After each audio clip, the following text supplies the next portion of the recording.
ଗୋମାତାଙ୍କ ସୁରକ୍ଷା ଦାୟିତ୍ୱର ଭାର ପ୍ରତ୍ୟେକ ଜନତାଙ୍କର ଏକମାତ୍ର ସ୍ୱର। ଜାଗରେ ଜାଗ ହିନ୍ଦୁ ଭାଇ ଭଉଣୀମାନେ ଜାଗ କହି ଚାଲୁଥାନ୍ତି ସମସ୍ତ ସନାତନ ଗଣ। ତୁମେ ସମସ୍ତେ ହୋଇ ଏକତ୍ରିତ ରାକ୍ଷସଙ୍କୁ ବିନାଶ କର। ଜାତିବାଦ ପ୍ରଥାକୁ ଆଣି କାହିଁକି ଦେଶ ଓ ରାଜ୍ୟକୁ ତୁମେ ଭିନ୍ନ କର। ଭାଇ ଭାଇ ସବୁ ହିନ୍ଦୁ ଭାଇ, ଆମେ ଏକ, ଆମ ରକ୍ତ ବି ସମାନ। ଆମେ ନୁହଁ ଭିନ୍ନ ପରିବାର ଗଣ। ଆମ ମା ଭଉଣୀ ମାତୃଭୂମିକୁ ରକ୍ଷା କରିବା ପାଇଁ ଦରକାର ପଡ଼ିଲେ ଉଠେଇବୁ ଶସ୍ତ୍ର, କହନ୍ତି ବୀର ଯୋଦ୍ଧାଗଣ। ଆମେ ଶାନ୍ତିପ୍ରିୟ, ପ୍ରେମ ଆମର ଭାଷା। ଏହାକୁ ଭାବନି ଯେ ଆମେ ଡରକୁଳା ମାଟିରେ ଗଢ଼ା। କଣ୍ଟାକୁ କଣ୍ଟାରେ କାଢ଼ିବା ଆମକୁ ବେଶ୍ ଭଲ ଭାବରେ ଜଣା। ଆମେ ନରମ କିନ୍ତୁ ଆମ ରକ୍ତ ଭାରି ଗରମ।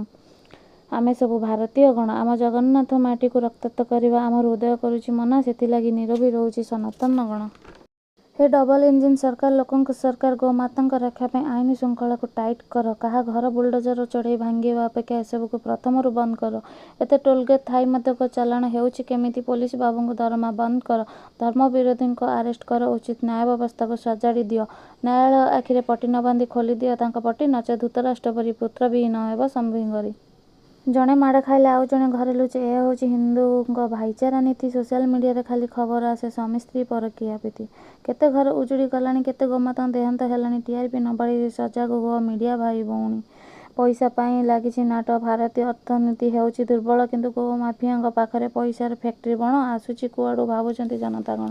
ସଭ୍ୟତା ସଂସ୍କୃତିକୁ ବଜାଇ ରଖିବା ଆମର ଦାୟିତ୍ୱ ନୁହେଁ, ଅଟେ ଆମ ସମ୍ପତ୍ତି। ଏସବୁକୁ ନେଇ ବଢ଼ାଇ କହି ଜାତି ପ୍ରଥା ନାଁରେ ବିଭ୍ରାନ୍ତିକରଣ କରିବା ନୁହେଁ ଆମର ପ୍ରକୃତି। ଦୋଗଲା ଛାର ତୁମେ କୀଟ ପତଙ୍ଗଠୁ ବି ତୁମେ ହୀନ। ନାହିଁ ତୁମର ମଣିଷତ୍ୱ କେବେ ଏ ମାଟି ଗୋମାତାଙ୍କର ସେ ନିଷ୍ପାପ ଭିଜା ଆଖିକୁ ଦେଖ କେମିତି ଯାଉଛି ତାଙ୍କ ଜୀବନ ତତ୍ତ୍ୱ। କହିପାରନ୍ତି ନାହିଁ ବୋଲି ସେ କରୁଛି ଆଜି କେତେ ହୀନିମାନ ଏ ସମାଜରେ। ମନ ଇଚ୍ଛା ମାରି ଭିଡ଼ିଓ କରି ମାଂସ ଖାଇ ହତ୍ୟା କରୁଛ ଦିନ ଦ୍ୱିପ୍ରହରରେ। କେଉଁଝର ପୋଲିସକୁ ଧନ୍ୟବାଦ ଦେବୁ, ଧରିଛନ୍ତି ବୋଝେଇ ଟ୍ରକ୍। ଥାନାରେ ଭର୍ତ୍ତି ନ କରି ଏନକାଉଣ୍ଟର କର, ଦେଖୁ ଏ ସାରା ବିଶ୍ୱ ଜନତାଗଣ। ଜୟ ଶ୍ରୀ ଜଗନ୍ନାଥ।